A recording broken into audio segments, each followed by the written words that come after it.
The air in the boardroom was thick with tension, the kind that makes your skin prickle. Floor-to-ceiling windows framed downtown Seattle's skyline, all steel and glass glowing under a rare sunny afternoon in April 2025. But inside the sleek headquarters of Bennett Enterprises, nobody was admiring the view. Every eye was locked on me, Ryan Carter, the 28-year-old hotshot who'd built an empire from nothing and was now tearing his own plan to pieces. I stood at the head of a polished mahogany table, my tailored black suit feeling tighter than it should. My hands gripped a stack of papers, contracts, acquisition plans, the blueprint of a decade-long revenge plot. Across the room, Sophie Bennett sat beside her father, Henry, her arms crossed, her hazel eyes burning with something I couldn't quite read. Hurt? Anger? Maybe a flicker of hope? Her chestnut hair was pulled back in a loose bun, a few strands framing her face, and even now, in this moment where everything hung in the balance, I couldn't look away. 10 years ago, I started, my voice steadier than I felt. Henry Bennett destroyed my family's company. Carter Solutions was my father's lifeblood, and when it crumbled, so did he. He took his own life, and I swore I'd make Bennett Enterprises pay. Gasps rippled through the room. Board members shifted in their leather chairs, whispering to each other. Henry's face turned a familiar shade of red, his jaw clenched like he was ready to lunge across the table. But I kept going. I built everything, my company, my reputation, every deal, for one purpose, to take you down, Henry. And I was close. So damn close. I glanced at Sophie again. Her lips parted slightly, but she didn't move. The room felt smaller, the air heavier. But then I met your daughter, I said, the words catching in my throat. Sophie showed me something I'd forgotten. How to build instead of destroy, how to care instead of hate. I'm done with revenge. These? I held up the papers, then tore them in half, the sound sharp against the silence. They're worthless now. Instead, I'm proposing something else. A partnership. Not a merger, not a takeover. A real partnership to fund a chain of children's hospitals, starting right here in Seattle. For kids like Lily, who deserve a chance. The room erupted. Reporters in the back scribbled furiously, cameras flashing. Henry stood, his voice booming. You think you can waltz in here with some grand gesture and erase what you've done? But Sophie touched his arm, a small gesture that stopped him cold. She looked at me, her eyes searching, and for a split second, I thought maybe, just maybe, she saw the man I was trying to become. Then she turned away, her expression unreadable, and my heart sank. How the hell did I end up here, standing in front of the man I'd spent half my life hating, begging for a chance to fix what I'd broken? To understand that we've got to go back, way back, to the moment a rainy Tuesday morning changed everything, and a single Instagram post set me on a collision course with Sophie Bennett. The penthouse was too quiet, the kind of quiet that presses against your chest. I leaned back in a leather chair, a glass of bourbon in my hand, staring out at Puget Sound. Rain streaked the floor-to-ceiling windows, blurring the lights of Seattle's skyline. It was late, probably past midnight, but sleep wasn't my thing anymore. Not since I was 16, when I found my dad's note on his desk. I'm sorry, Ryan. I couldn't save what we built. Carter Solutions had been his dream, a small tech firm that made software for local businesses. Nothing fancy, but it was ours. Until Henry Bennett, his so-called friend, turned it into a battlefield. Henry was a shark, the kind of guy who'd smile at your kid's birthday party while plotting to gut your company. He used insider info, poached our clients, and tanked our stock through a series of calculated leaks. By the time the dust settled, Carter Solutions was bankrupt, and Dad was gone. A week later, Mom packed a suitcase and left without a word, just a scribbled note. I can't do this anymore. I was alone, bouncing between foster homes until I clawed my way into college. By 22, I'd started my own investment firm, Carter Ventures. And by 28, I was a name the Wall Street Journal called cutthroat and brilliant. They didn't know the half of it. Every deal, every acquisition was a step toward one goal: destroying Henry Bennett. His company, Bennett Enterprises, was a tech giant now, but I'd spent years buying up shares through shell companies, planting doubts about his leadership, waiting for the perfect moment to strike. That moment came on a random Thursday, scrolling through my phone over a black coffee that had gone cold. I wasn't big on social media, too much noise, but a post from Seattle Hope Children's Hospital caught my eye. A photo of a young woman reading to kids in a brightly lit room, her smile so genuine it almost hurt to look at. The caption read, "Thanks to our volunteer Sophie Bennett for bringing joy to our patients every week." Sophie Bennett, Henry's only daughter. I zoomed in on the picture. She was maybe 26, with chestnut hair tied back, wearing a faded Seahawks hoodie that looked like it had seen better days. She was laughing, holding a book about a pirate cat, while a little girl with pigtails leaned against her. Nothing about her screamed tech heiress. No designer bags, no fake smile. Just her. I sat there longer than I meant to, my thumb hovering over the screen, something stirring in my chest I couldn't name. That's when it hit me. Sophie wasn't just Henry's daughter, she was his weakness. The perfect way to get inside his world, to unravel everything he cared about, just like he'd done to me. The irony was almost poetic. I'd charm her, win her trust, maybe even her heart, and use it to bring her father to his knees. A pawn in my chess game, nothing more. I spent the next week learning everything about her. Sophie didn't live like her dad's millions defined her. She volunteered 3 days a week at Seattle Hope, drank oat milk lattes at a divey Capitol Hill coffee shop called Brew and Bean, and had a thing for indie bands like The Head and the Heart. She'd studied public health at UW, not business, and avoided her dad's corporate events like the plague. Every detail was ammunition, filed away for the right moment. That moment came at the hospital's annual charity gala, held at the Chihuly Garden and Glass Museum. The place was a riot of color, swirling glass sculptures catching the light, reflecting off champagne flutes and sequined dresses. Seattle's elite mingled under a canopy of fairy lights, their laughter bouncing off the walls. I adjusted my tie, scanning the crowd, my pulse steady despite the stakes. I'd planned this down to the second. Arrive late, catch her eye during her speech, play the part of the philanthropist with a heart of gold. Sophie stood at a podium near a glass sculpture shaped like a flame, her navy dress hugging her frame just enough to turn heads. She wasn't flashy, but she didn't need to be. Her voice was warm, passionate, as she talked about expanding the hospital's cancer ward. "These kids deserve more than hope. They deserve a fighting chance," she said, her eyes scanning the room. For a second they landed on me, and I swear the air shifted.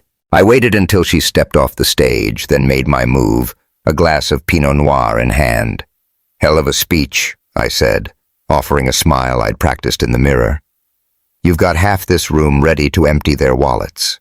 She raised an eyebrow, sizing me up. "And the other half?" "Probably wondering how they can get you to speak at their next event." I extended a hand. "Ryan Carter." Her grip was firm, her smile polite but guarded. "Sophie Bennett." "You're the guy who buys companies for breakfast, right? Forbes loves you. What's a shark like you doing at a charity gala?" I laughed, leaning in just enough to keep her attention. "Maybe I'm looking for a good cause, or maybe I heard the drinks are free." She smirked, brushing a strand of hair behind her ear. "They're not that free. You've got to bid on something ridiculous first, like a yacht tour of Lake Washington." "Sold," I said, raising my glass. But only if you're the captain. Her laugh was light, unguarded, and for a moment, I forgot the dossier I'd memorized. Her favorite coffee order, her dog's name, the playlists she'd saved on Spotify. We talked for an hour, about the hospital, about Seattle's rain-soaked charm, about anything but her dad. She had this way of tilting her head when she listened, like she was really hearing you, not just waiting for her turn to talk. It threw me off, made my carefully rehearsed lines feel hollow. As we stood by a sculpture of twisted blue glass, I mentioned the hospital's outreach programs. "I've been thinking about getting involved," I said, the lie sliding out smooth as silk. "Maybe fund a new wing. What do you think? Too ambitious?" Her eyes lit up, and damn if it didn't hit me like a punch. "Ambitious is good," she said. "The kids here, they need people who dream big. You should come by sometime, see what we do." "I might just take you up on that," I said, and for the first time that night, I wasn't entirely lying. Driving home later, the city lights blurred through the rain on my windshield. Sophie's laugh echoed in my head. I gripped the steering wheel tighter, trying to shake it off. This was the plan. Get close, gain her trust, use her to destroy Henry. So why did it feel like I was the one getting played? Back in my penthouse, I poured another bourbon, the amber liquid catching the dim light. Sophie Bennett was a means to an end, nothing more. But as I stared at the city below, a nagging thought crept in. What if she was more than a pawn? What if she was the one thing I hadn't planned for? That night at the gala was the spark, the moment my carefully laid plans started to unravel. If you're wondering how a guy hell-bent on revenge ended up tearing his own world apart for love, stick with me. This story's got twists, heartbreak, and a shot at redemption you won't see coming. Hit that subscribe button and drop a comment. Have you ever met someone who turned your whole plan upside down? Let's dive deeper together. Seattle rain doesn't mess around. It's not the gentle drizzle you see in movies. It's a relentless gray curtain that soaks you to the bone and makes you question why anyone lives here. 2 weeks after the gala, I was dodging puddles outside Brew and Bean, a hole-in-the-wall coffee shop in Capitol Hill with a chalkboard menu and mismatched chairs, Sophie's favorite spot, according to my research. I'd been bumping into her here twice already, each time playing it cool, like fate just kept throwing us together. Today was no different, or so I thought. The bell above the door jingled as I stepped inside, shaking rain off my coat. The place smelled like roasted coffee and cinnamon rolls, warm against the chill outside. Sophie was at her usual table by the window, nose buried in a dog-eared paperback, a half-empty latte in front of her. She hadn't noticed me yet, and for a second I just watched her, hair tucked behind one ear, lips moving slightly as she read. It was disarming. How normal she looked. No trace of her dad's corporate polish, just Sophie, lost in her own world. I cleared my throat, sliding into the chair across from her. "Fancy meeting you here," I said, flashing a grin I hoped looked effortless. She glanced up, one eyebrow arched. "Ryan Carter, are you stalking me now?" Her tone was teasing, but there was a sharpness behind it, like she was testing me. "Nah, just craving a decent latte," I said, nodding at her cup. "Though I gotta say, you're making this place look good." She rolled her eyes, but a smile tugged at her lips. "Smooth, Carter. Real smooth. What's next? You gonna tell me you're here to save the world?" "Maybe I am," I shot back, leaning forward. "Heard you're the expert on that. Thought I'd pick your brain about the hospital." That got her attention. She closed her book, some novel about time travel, judging by the cover, and leaned in, her hazel eyes bright. "You were serious about getting involved? I figured you were just schmoozing at the gala." I shrugged, keeping it casual. "I don't do things halfway, Sophie. You said those kids need a new wing. I've got the cash, you've got the vision. Seems like a no-brainer. She studied me for a long moment like she was trying to crack a code. Okay, she said finally. Come by Seattle Hope tomorrow. See what we're about. But fair warning, it's not all photo ops and tax write-offs. It's real.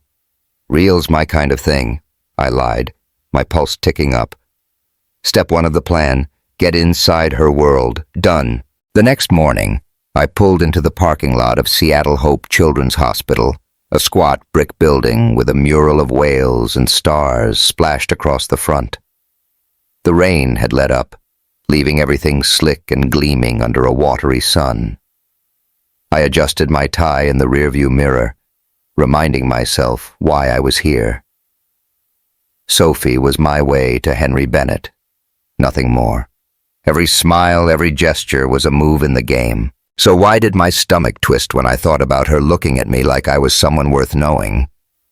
Inside, the hospital was a mix of chaos and warmth. Kids darted through the halls, some in wheelchairs, others trailing IV poles like tiny warriors. Nurses in colorful scrubs called out to each other, their voices blending with the hum of machines. Sophie was waiting by the front desk, wearing jeans and a faded green sweater that brought out her eyes. She waved me over, her smile easy but cautious. "Ready to get your hands dirty?" she asked, handing me a volunteer badge. "Born ready," I said, clipping the badge to my jacket. "What's the deal?" She led me to the oncology ward, explaining as we walked. "We do story time every Tuesday. The kids love it. It's a break from all the needles and tests. You're on backup duty today. Help pass out snacks, keep things moving."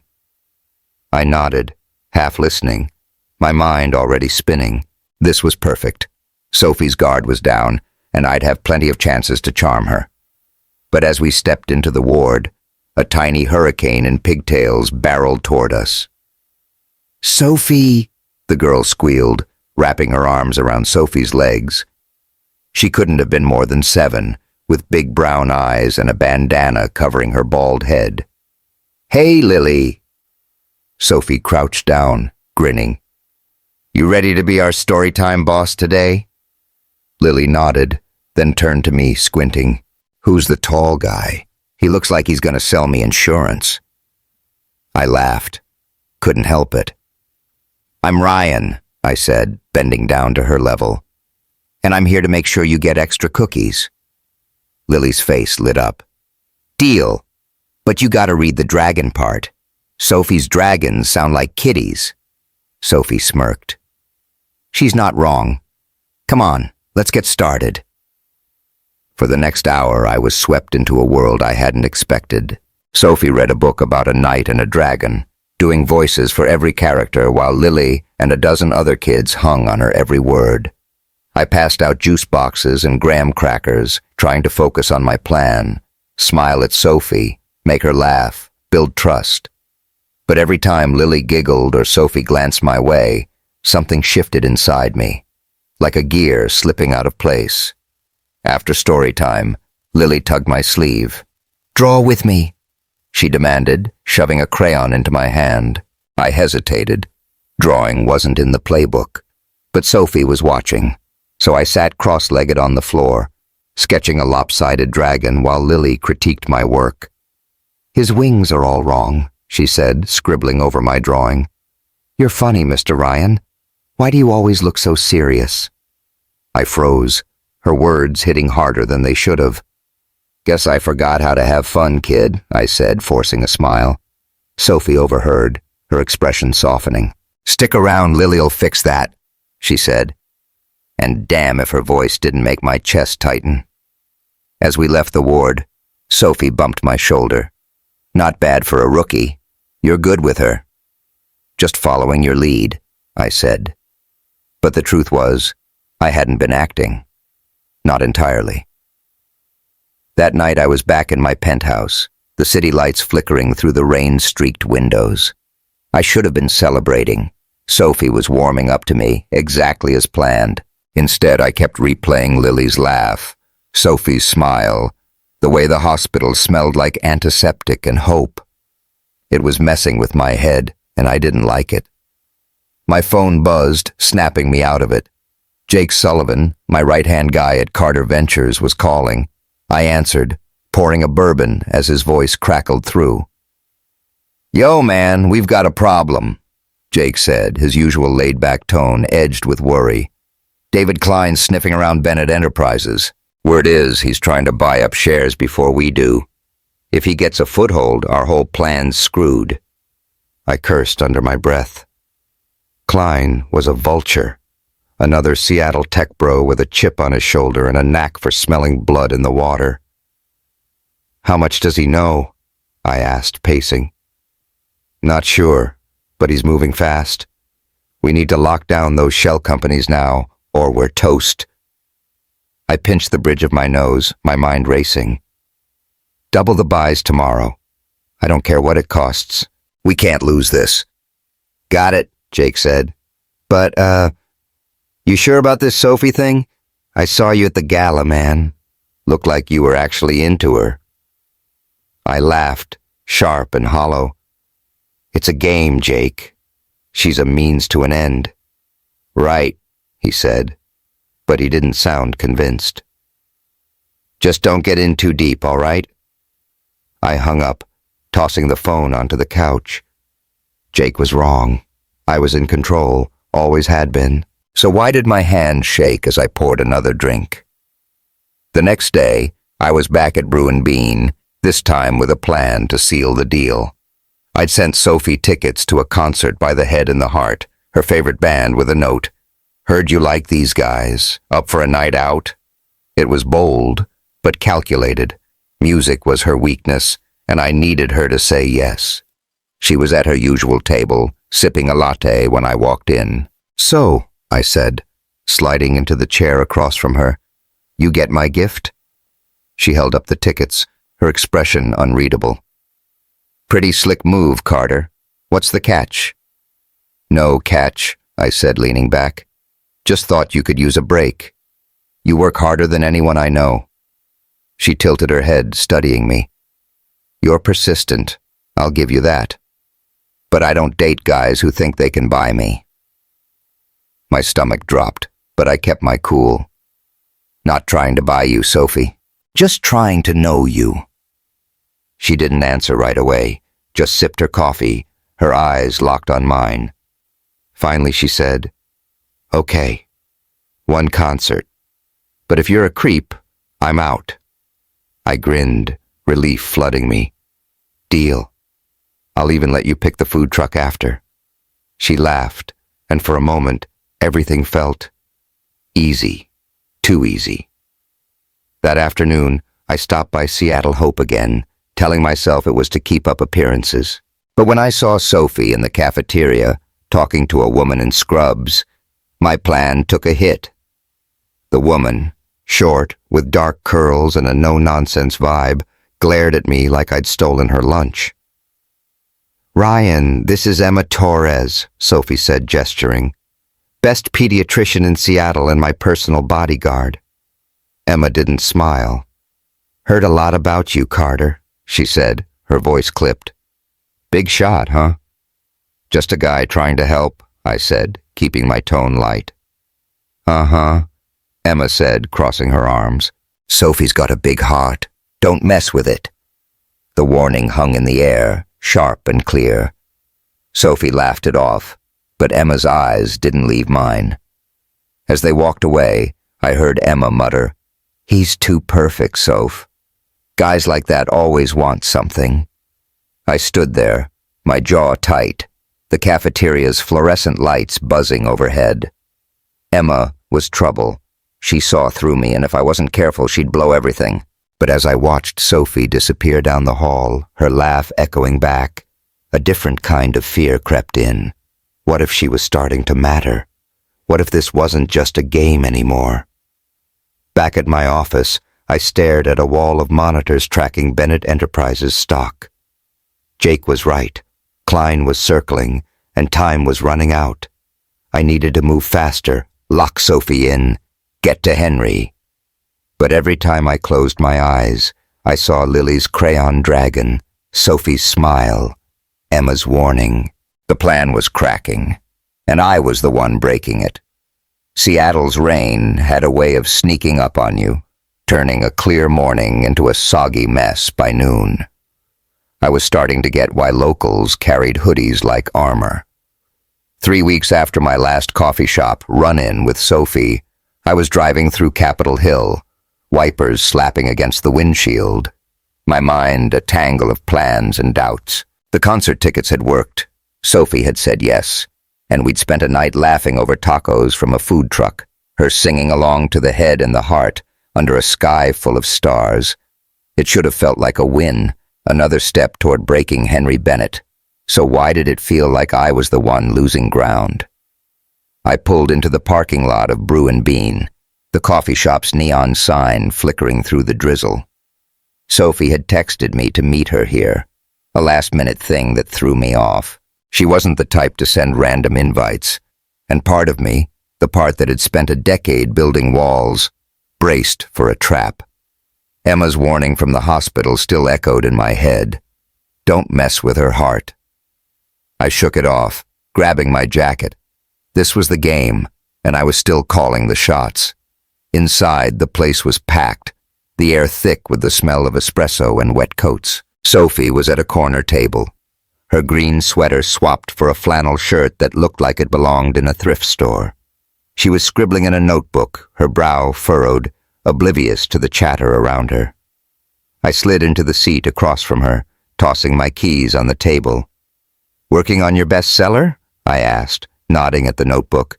She glanced up, a half-smile breaking through her focus. "More like a grant proposal for the hospital. Boring stuff, but it pays for chemo meds." She pushed her hair back, and I caught a glimpse of a tiny silver stud in her ear, glinting under the cafe's warm lights. "What about you?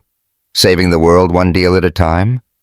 "Something like that," I said, leaning back. "Though I'm starting to think your world's more interesting." Her laugh was soft, but her eyes narrowed, like she was trying to figure me out. "Careful, Carter. Flattery's dangerous territory." "Who says I'm flattering you?" I shot back, keeping my tone light. "Maybe I just like your taste in coffee shops." She smirked, closing her notebook. "All right, since you're here, I've got a problem. Lily's birthday is next week. She's turning 8, and she's obsessed with superheroes. I want to throw her a party at the hospital, but I'm drowning in paperwork. Any chance you're up for playing sidekick?" My first instinct was to say no. Birthday parties weren't in the playbook. But the way she looked at me, hopeful but not pushy, made it impossible to back out. Plus, it was a chance to get closer, to keep her trusting me. "Sidekick, huh?" I said, raising an eyebrow. "Only if I get a cape." "Deal," she said, her smile widening.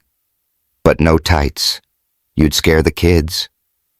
I laughed, and for a second the weight of my plan, Henry, the shell companies, the ticking clock, faded. Sitting there, trading jabs with Sophie, felt normal. Like I wasn't a guy with a vendetta, just a guy in a coffee shop with a girl who made him forget why he was angry. The hospital was a different beast the day of Lily's party.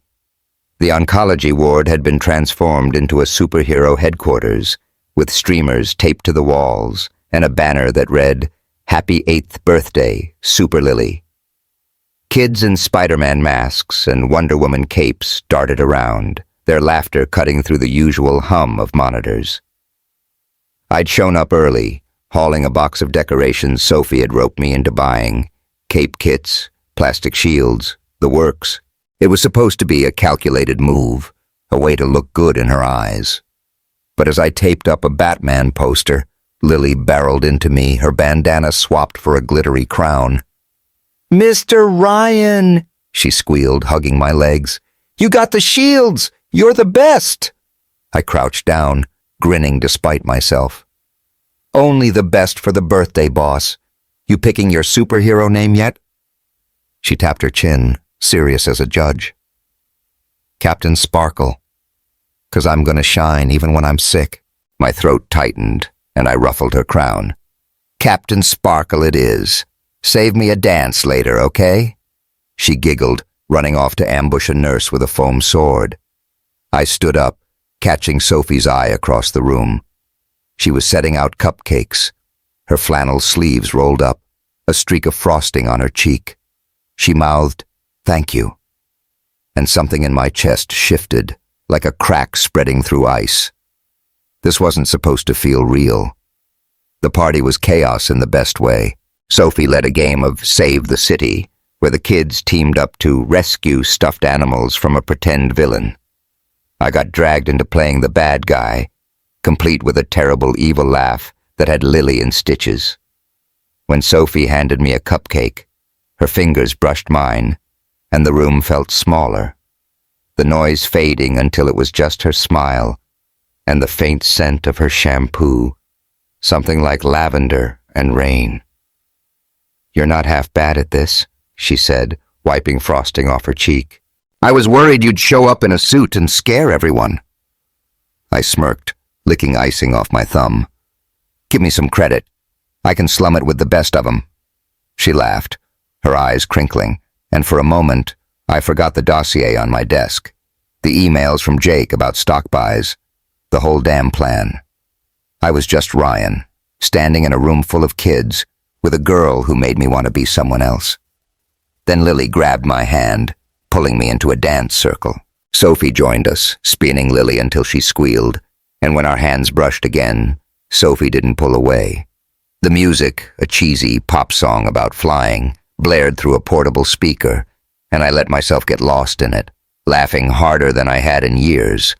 When Sophie hugged me after, quick and warm, whispering, "You made her day," my heart slammed against my ribs, not part of the plan, not even close. That night, I was supposed to meet Jake at a bar downtown to go over the latest numbers. Bennett Enterprises' stock was wobbling, thanks to a quiet rumor I'd planted about their supply chain. But my head was still at the hospital, replaying Sophie's laugh, Lily's crown, the way the air felt lighter there. I canceled on Jake, claiming a headache, and ended up at my penthouse, staring out at Puget Sound. The rain had stopped, leaving the city sparkling like it was trying to tell me something. I poured a bourbon, but it tasted wrong, so I dumped it in the sink. My phone buzzed. Sophie. A photo of Lily in her crown, captioned, "Captain Sparkle says thanks for the best day ever." I smiled, saving the picture before I could think better of it. What the hell was happening to me? The next day, everything went sideways. I was at Brew and Bean, waiting for Sophie to finish a call with the hospital, when my phone lit up with a text from Jake. "Klein's meeting with Henry's board tomorrow. We're running out of time. Call me." I cursed under my breath, stepping outside to dial him. The street was slick, cars hissing by, and Jake's voice was all edge when he picked up.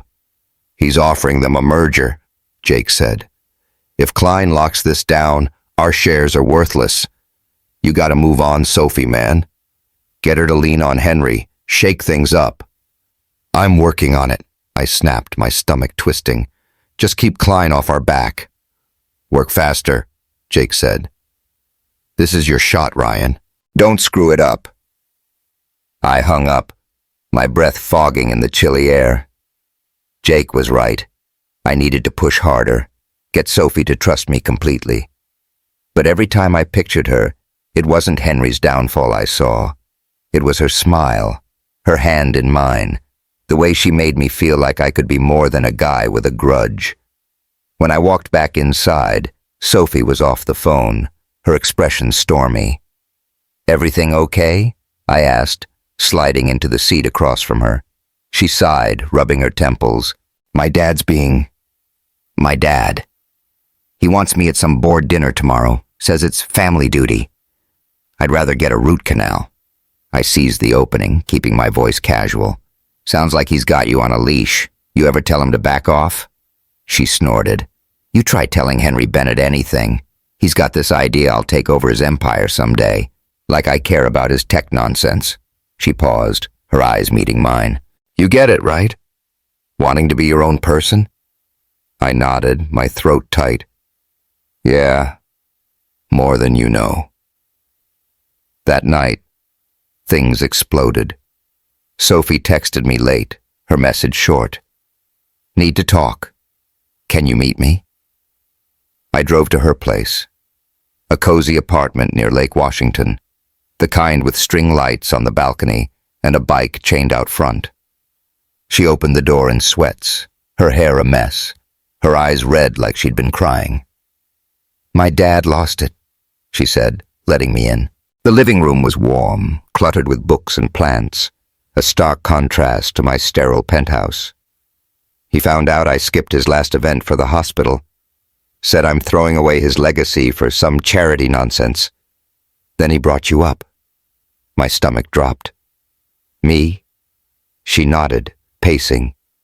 He thinks you're using me to get to him. Called you a snake in a suit. I told him he's wrong, that you're not like that. Her voice cracked and she stopped looking at me. You're not, right? The lie came easy. Too easy. I'm here for you, Sophie. Not him. She stepped closer, her eyes searching mine. I defended you, Ryan. I told him he doesn't know you like I do. The air between us shifted, heavy with something I couldn't name. I should have stepped back, kept my distance.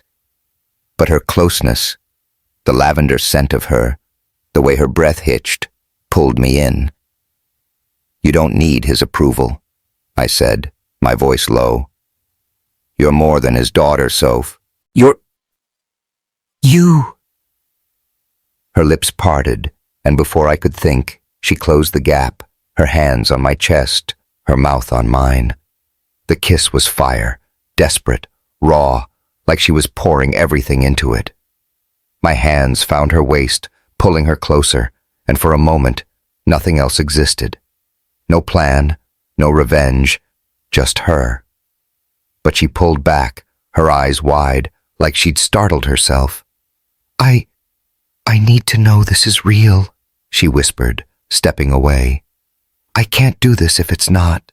It's real, I said, the words slipping out before I could stop them. And in that moment, they were true. She nodded, but her expression was guarded. I need time, Ryan. Just don't make me regret this. I left her apartment, the rain starting again as I drove home. My lips still burned from her kiss, my heart pounding with something I hadn't felt in years. Hope mixed with dread. Sophie was unraveling me, and I wasn't sure I could stop it. The Seattle skyline glittered through my penthouse windows, but it might as well have been a black hole. I stood in the dark, a half-empty glass of bourbon in my hand, staring at nothing. It was past midnight, and the city was quiet except for the faint patter of rain, a sound I used to find soothing, but now just felt like static in my head. 3 days had passed since that kiss with Sophie, and I hadn't slept right since. Her lips, her voice, the way she'd looked at me like I could be someone worth trusting, it was all unraveling me. And the worst part? I wasn't fighting it. My phone buzzed on the counter, Jake's name flashing. I ignored it. He'd been hounding me all week about the next move. Bennett Enterprises' stock was teetering after I'd leaked a fake report about their supply chain issues. The rumor was subtle, just enough to spook investors without system. The plan was working. Shares were dipping, and whispers about Henry Bennett's leadership were starting to spread. If I pushed harder, say another leak, maybe something juicier, like a faked email suggesting Henry was skimming profits, I could tank the company in weeks. It was all falling into place, exactly as I'd dreamed for 10 years. So why did every win feel like a punch to the gut? I kept seeing Sophie's face, the way she'd smiled at Lily's party, the way her hand she'd leaned into me at her apartment, whispering, I need to know this is real. I'd told her it was, and for one stupid, reckless moment, I'd believed it. Now, every time I closed my eyes, I saw her stepping back, her voice shaky. Don't make me regret this. Too late, Soph. I was already regretting everything. The phone buzzed again, and I finally picked it up. Jake's voice was tight, like he was pacing. Ryan, man, you gotta see this. Klein's backing off. Word is he's spooked by the stock dip. Thinks Henry's losing his grip. We're close, but we need to hit harder. I've got a guy who can dig up dirt on their overseas deals. One good scandal, and Henry's done. I rubbed my eyes, my head pounding. Not yet, I said. Give it a week. Let the rumors simmer. Jake paused. You okay? You sound off. I'm fine, I snapped, harsher than I meant. Just keep an eye on Klein. I'll handle Sophie. Handle her? He snorted. Dude, you're in deep. I saw you at the hospital. You're not handling shit. You're falling for her. Drop it, Jake, I said, my voice low. Focus on the plan. He sighed. All right, but don't say I didn't warn you. This kind of thing, it blows up in your face. I hung up, tossing the phone onto the couch. Jake was right. I was slipping every time I saw Sophie. Every laugh, every touch, chipped away at the walls I'd built. And now, with her dad's company teetering, I was running out of time to decide, push forward and destroy Henry, or walk away and keep her. The bourbon tasted like ash, so I dumped it down the sink, my hands shaking.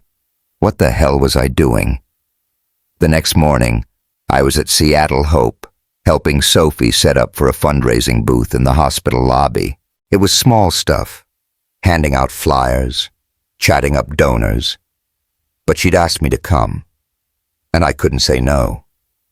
The place was buzzing with volunteers, kids running around with balloons, and a local band playing acoustic covers in the corner. Sophie was in her element, wearing a Seahawks t-shirt and jeans, her hair in a messy bun. She handed me a stack of pamphlets, her smile bright but distracted. You're quiet today, she said, nudging my shoulder as we taped a banner to the table. Everything okay? Yeah, just work stuff, I lied, forcing a grin. You know, saving the world one deal at a time. She laughed, but her eyes lingered on me, like she could see through the bullshit. You sure? You've been weird since... You know. Her cheeks flushed, and she busied herself with the flyers, avoiding my gaze. The kiss. She meant the kiss. I wanted to tell her it was messing me up too, that I couldn't stop thinking about her, but the words stuck in my throat. Instead I said, I'm good, Soph. Promise. Let's get this booth rocking. She nodded, but I caught the flicker of doubt in her eyes before she turned away. I was screwing this up, and I didn't know how to stop. Halfway through the morning, Emma Torres showed up, her scrubs swapped for a sweater and jeans, her dark curls pulled back. She hugged Sophie, then shot me a look that could have frozen Puget Sound. Carter, she said, her tone clipped. Didn't expect to see you here. Wouldn't miss it, I said, keeping my voice light. Good cause, right? Uh-huh. She crossed her arms, her eyes narrowing.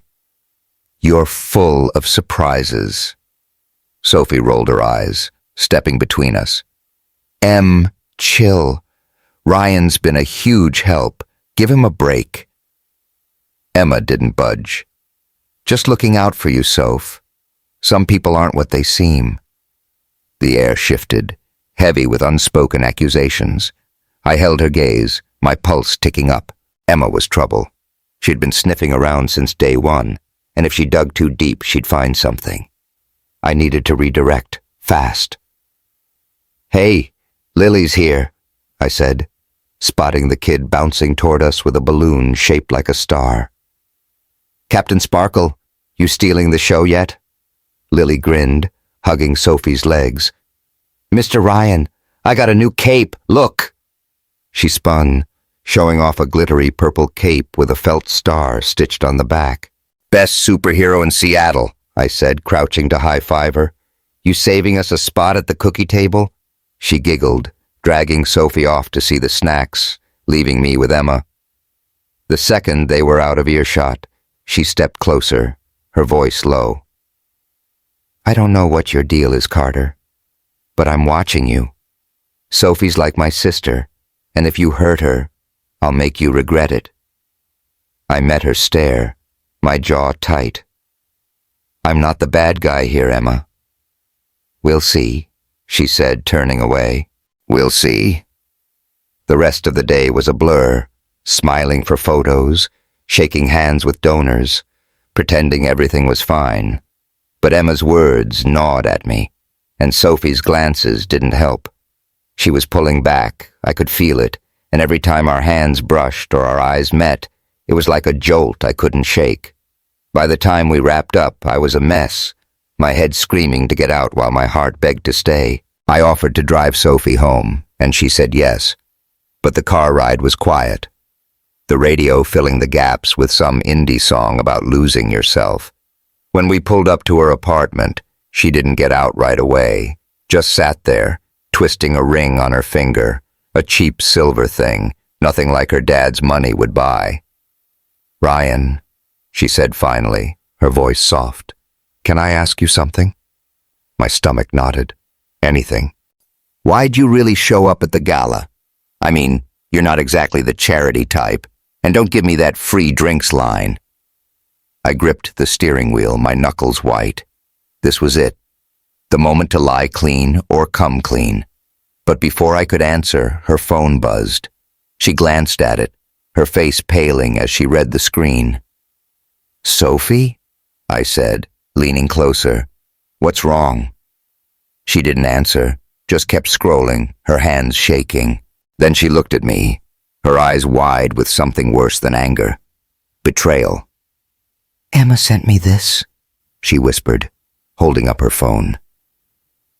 It was a screenshot, an email from my account to Jake, dated weeks ago. Sophie's the key. Get me everything. Her schedule, her friends, her weaknesses. Henry's done when she trusts me. The world tilted. My mouth went dry, and I reached for her, but she flinched like I'd burned her. Sophie, I can explain. Explain? Her voice broke, sharp and raw. You used me, Ryan. Everything. The hospital, the concert, the kiss. It was all a lie. No, I said, desperate now. It started that way, I swear, but it changed. You changed me. I'm not that guy anymore. She laughed, bitter and broken. You're exactly that guy. Emma warned me, my dad warned me, and I was too stupid to listen. Tears spilled down her cheeks, and each one hit like a blade. I told them you were different. I defended you. Sophie, please, I said, my voice cracking. I didn't mean for this. I love you. The words slipped out, raw and real, and for a second, her eyes softened, like she wanted to believe me. But then she shook her head, her voice barely a whisper. Love doesn't lie, Ryan.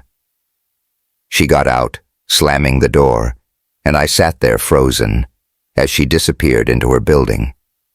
The rain started again, streaking the windshield, blurring the world outside.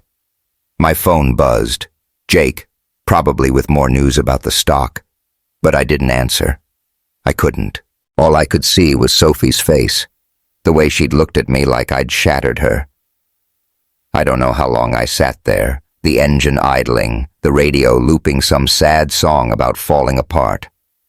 When I finally drove home, the penthouse felt colder than ever, the city lights mocking me through the windows. Sophie's Seahawks t-shirt was still on my couch, left from a night we'd watched a game and argued over pizza toppings. I picked it up, the fabric soft and worn, and something broke inside me. I sank to the floor, my head in my hands, the weight of 10 years crashing down. The plan had worked. Henry's company was on the ropes, his reputation fraying. I'd won. But as I sat there, alone with nothing but a dead dream and a shirt that smelled like her, I realized I'd lost everything that mattered. Sophie was gone, and I had no one to blame but myself. The rain hadn't stopped for days, turning Seattle into a watercolor painting. Blurred lights, slick streets, and a gray that seeped into your bones. I hadn't left my penthouse much since Sophie slammed her car door and walked out of my life. That was a week ago, and every night since, I'd sat in the dark, staring at Puget Sound, replaying her words. Love doesn't lie, Ryan. She was right.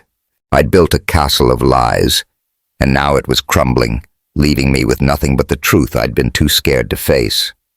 My phone was a graveyard of missed calls.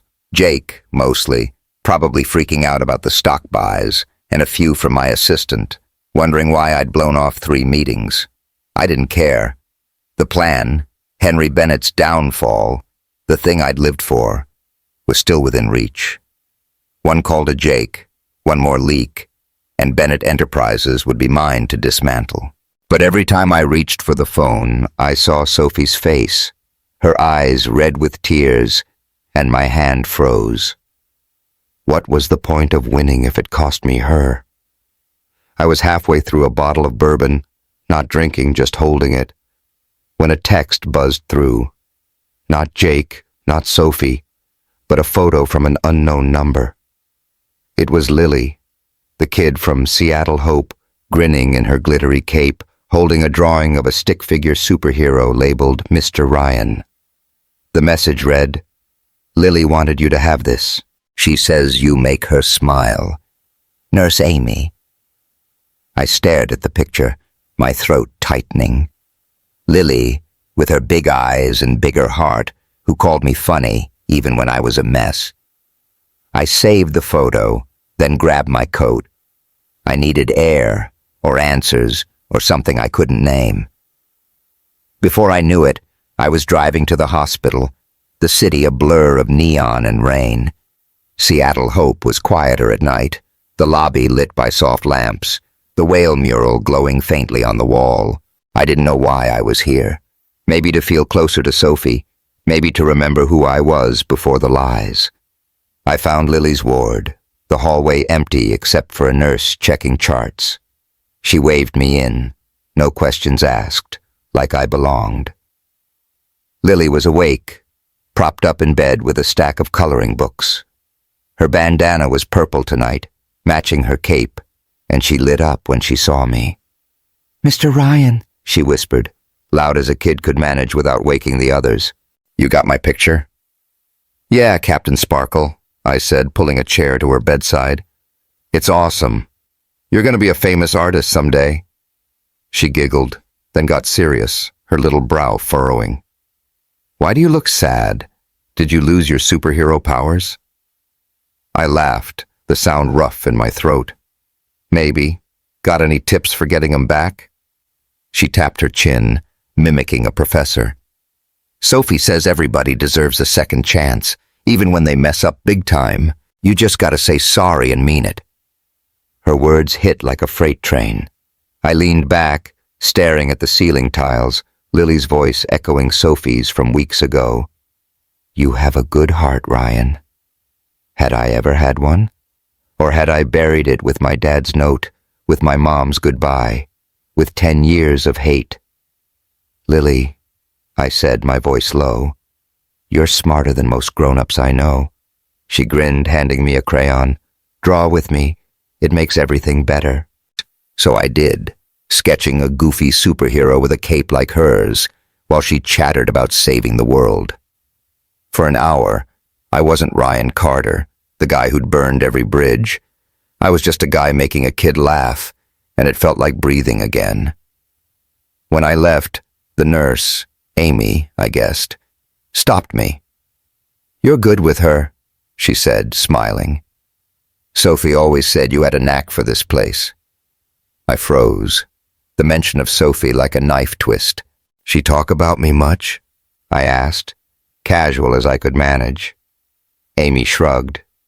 "Enough to know you meant something. Whatever happened, she'll come around. She's got a big heart." I nodded, my chest tight, and walked out into the rain. Lily's drawing was tucked in my jacket, a reminder of what I'd almost thrown away. For the first time in years, I didn't want to be the guy who tore things down. I wanted to build something real. something that'd make Sophie proud, even if she never looked at me again. The next morning, I called Jake to my office, a glass box overlooking downtown Seattle. The place was all sharp edges, steel desk, black chairs, a view that screamed power. Jake slouched in, his usual Seahawks cap pulled low, his eyes wary. "You look like hell, man," he said, dropping into a chair. "What's the play? Klein's out, stock's still shaky. We can push the final buy today, lock it up." I leaned back, staring at the monitors tracking Bennett Enterprises' numbers. The red lines should have thrilled me, but they just looked like blood. "We're not pushing," I said, my voice steady. "We're pulling out." Jake's jaw dropped. "What?" "Ryan, this is it. You're shot. Henry's on the ropes. You can't just—" "I can," I cut in, standing to pace. "And I am. I'm done, Jake. No more leaks, no more buys. I'm selling off the shells, all of them." He yanked off his cap, running a hand through his hair. "You're throwing away 10 years for what?" "Her? She's gone, man. She knows what you did." I flinched, but didn't back down. "It's not just about her. It's about me. I don't want to be the guy who destroys families anymore. My dad wouldn't have wanted that." Jake stared, like he didn't recognize me. Then he leaned forward, his voice low. "You sure about this? 'Cause there's something you should know first." I dug into Henry's old files, like you asked last month. Found a contract from 08, your dad's signature's on it. Looks like he tried to screw Henry over on a deal before everything went south. Henry didn't start it, Ryan. Your dad did. The room spun. I gripped the desk, my breath shallow. "You're saying my dad—" "What? Betrayed him first?" Jake nodded, pulling a USB drive from his pocket. "It's all here. Emails, memos. Your dad wasn't clean, man. Henry's no saint, but he had reasons." I sank into my chair, the USB drive heavy in my hand. For 10 years, I'd painted my dad as a victim, Henry as the devil. Now the lines were blurry, and the hate I'd carried felt like a lie I'd told myself. "Why didn't you tell me sooner?" I asked, my voice hoarse. "Thought you'd want to finish what you started," Jake said. "But seeing you now, maybe it's good you know." I nodded, numb. "Get out," I said, not angry, just done. Jake left without a word, the door clicking shut behind him. I sat there for hours, the USB drive untouched, my dad's face swimming in my mind. Not the broken man from his last days, but the guy who'd taught me to ride a bike, who'd said business was about building things that last. I twisted his memory into a weapon. And for what? To become someone he'd hate? The next day, I started moving. No more bourbon, no more brooding. I called my lawyer, told her to liquidate the shell companies, quietly, no press. Then I reached out to a contact at a local foundation, a woman I'd met at the gala who specialized in healthcare grants. "I want to fund a children's hospital," I told her, my voice firm. "Fully staffed, fully equipped, focused on kids like Lily. Money's not an issue." She laughed, surprised. "Ryan Carter doing charity? What's the catch?" "No catch," I said. "Just make it happen." I spent the week sketching plans, not stocks or mergers, but something real. A hospital with bright walls, big windows, rooms where kids could laugh instead of cry. I named it the Lily Nguyen Center, a nod to the kid who'd reminded me what mattered. Every call, every meeting, felt like peeling off the skin I'd worn for years. The cutthroat suit, the guy who'd planned to ruin Sophie's world. But Sophie was never far from my mind. I drove by her apartment once, late, the string lights on her balcony glowing through the rain. I didn't stop, didn't have the right, but I kept her t-shirt on my couch, a reminder of what I'd lost and what I was trying to earn back. A few days later, I was at Brew and Bean, grabbing a coffee to go, when Emma walked in.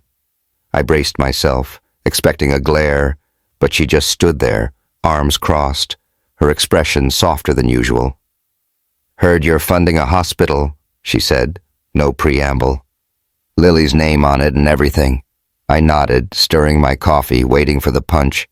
Yeah, seemed like the right thing.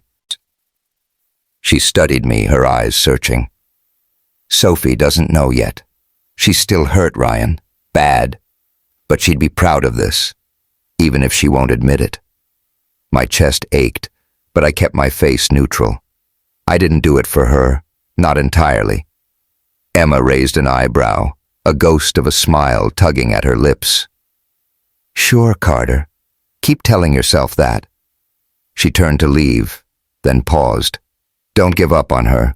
She's stubborn, but she's worth it." I watched her go, the coffee burning my hand through the cup. For the first time in weeks, I felt something like hope.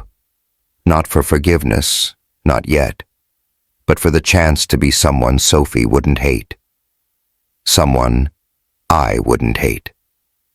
That night, I sat at my desk, the city quiet outside. Lily's drawing was taped to my monitor, next to a draft of the hospital plans. I didn't know if Sophie would ever speak to me again, but I knew one thing. I was done breaking things. From now on, I'd build, starting with myself. The boardroom of Bennett Enterprises was a fortress of glass and steel, perched high above downtown Seattle, like it could command the clouds. I'd been here before, in my head, 1,000 times, imagining the moment I'd stand in front of Henry Bennett and tear his world apart. But today, April 11th, 2025, wasn't that moment.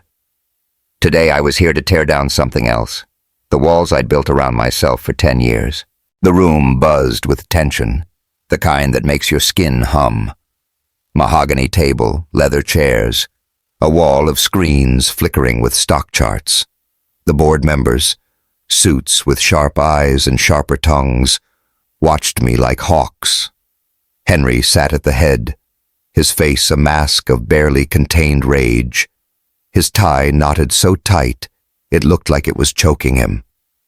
And beside him was Sophie, her chestnut hair pulled back, her hazel eyes locked on the table, not me. She wore a simple gray blazer, nothing like the gala gowns or hospital hoodies I'd grown used to, but she still stole the air from the room.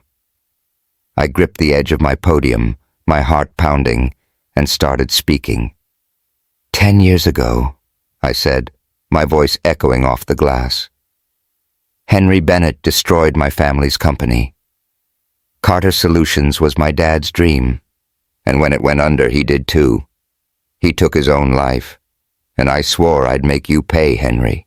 The room went dead silent, save for a few gasps. A reporter in the back scribbled furiously, her pen scratching like a countdown. Henry's jaw clenched, but I kept going, my eyes flicking to Sophie. I built Carter Ventures for one reason: revenge. Every deal, every buy, was a step toward taking down Bennett Enterprises. And I got close. Closer than you know. Sophie's head snapped up, her eyes meeting mine, raw and searching. I swallowed, forcing myself to continue. But then I met your daughter. Sophie showed me what it means to build something real, something that lasts. She showed me that hate destroys two things: your target and your soul. I pulled a stack of papers from my briefcase, acquisition contracts, the blueprint of my plan, and held them up. This was my weapon, not anymore. I tore them in half, the rip loud as a gunshot. I'm done breaking things. Instead, I'm proposing a partnership, a joint foundation to build children's hospitals, starting here in Seattle. The Lily Nguyen Center for kids who deserve a chance to shine. The room erupted. Voices overlapped. Board members shouting questions, reporters snapping photos, Henry slamming a fist on the table. "You think this erases what you've done?" he roared, his face purple. "You're a snake, Carter, and I'll be damned if I let you near my company." Sophie touched his arm, her voice quiet but firm. "Dad, stop!" He froze, shocked, and she stood, her gaze steady on me. "Let him finish." I nodded, grateful for the lifeline. "I know this doesn't fix the lies," I said, looking at her, only her. "I know sorry doesn't undo a decade of planning or the pain I caused. But I'm choosing a different path, one that builds instead of burns. I hope you'll join me, not for my sake, but for kids like Lily." The silence that followed was heavy, like the air before a storm. Sophie's expression was unreadable, but her eyes held something new, not trust, not yet, but a flicker of understanding.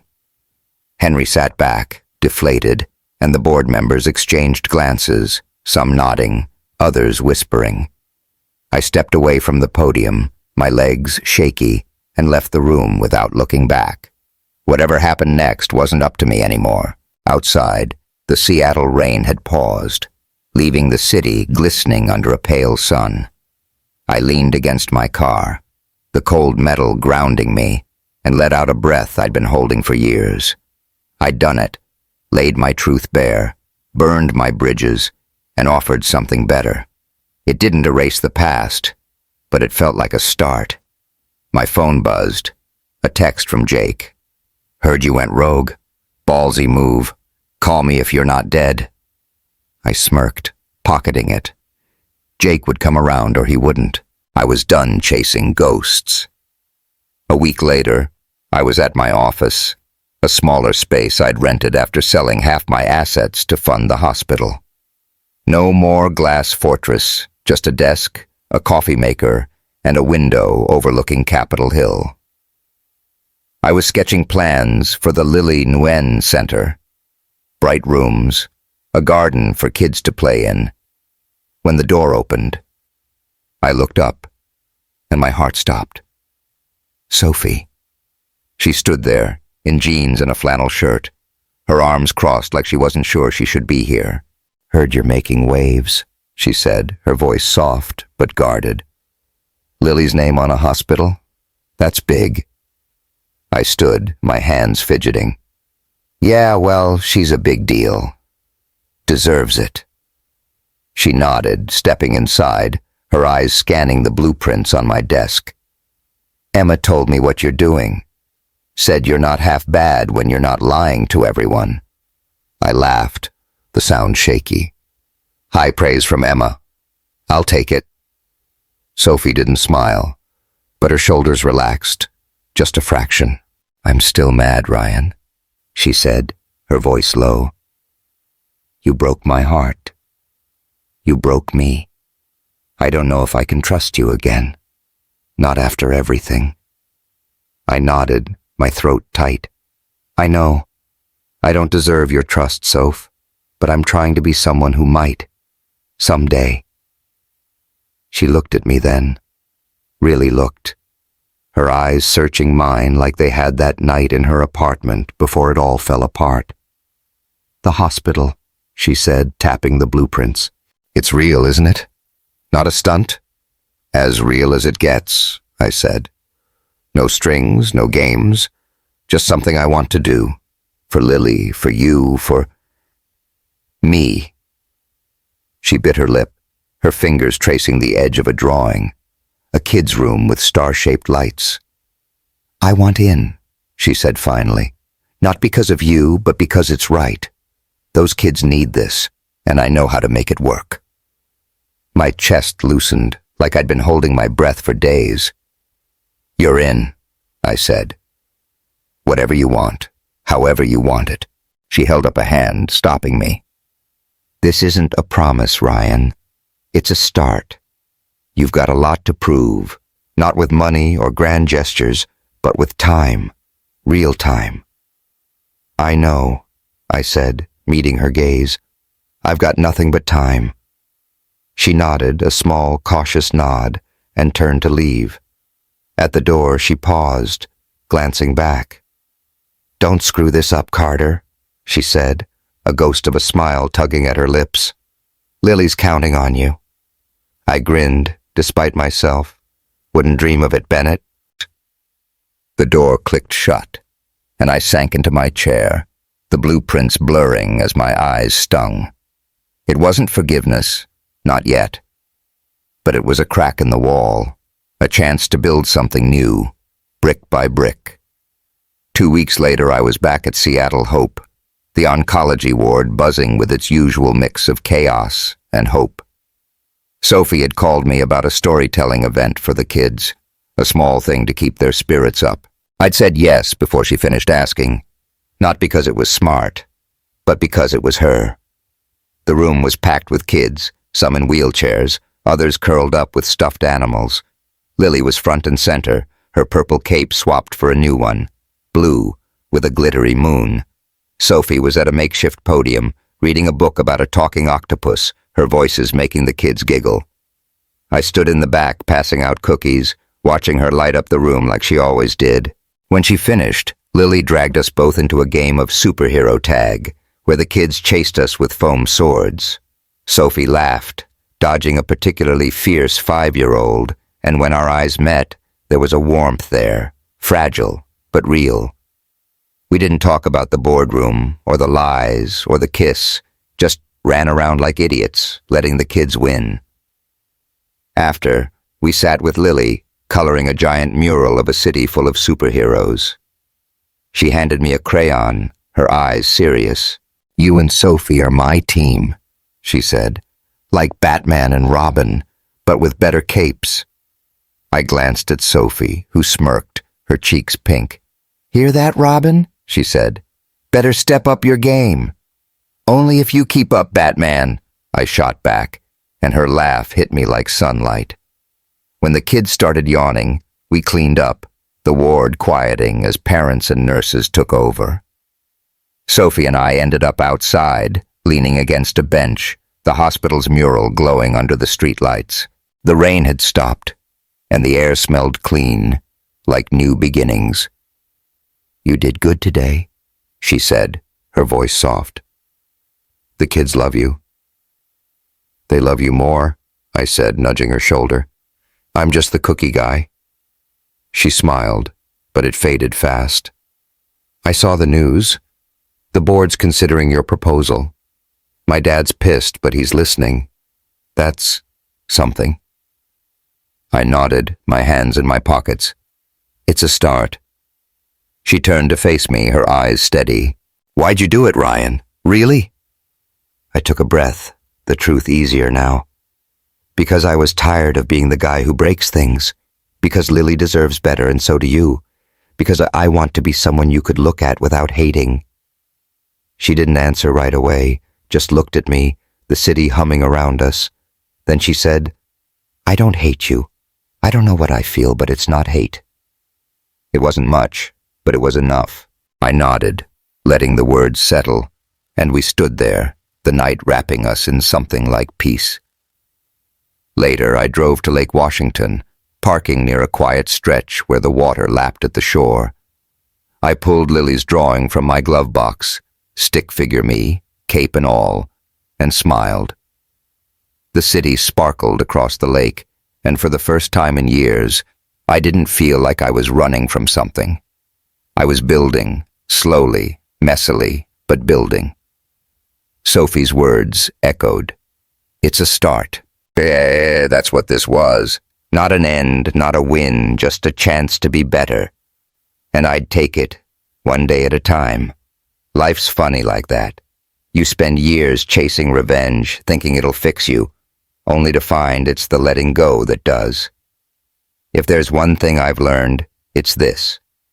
The best things, love, trust, hope, aren't won in a day. They're built, moment by moment, choice by choice. And I'm choosing to build, starting now.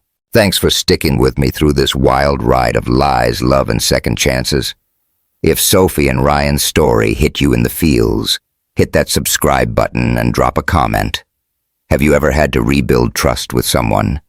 Share your story, and let's keep this journey going. See you in the next one.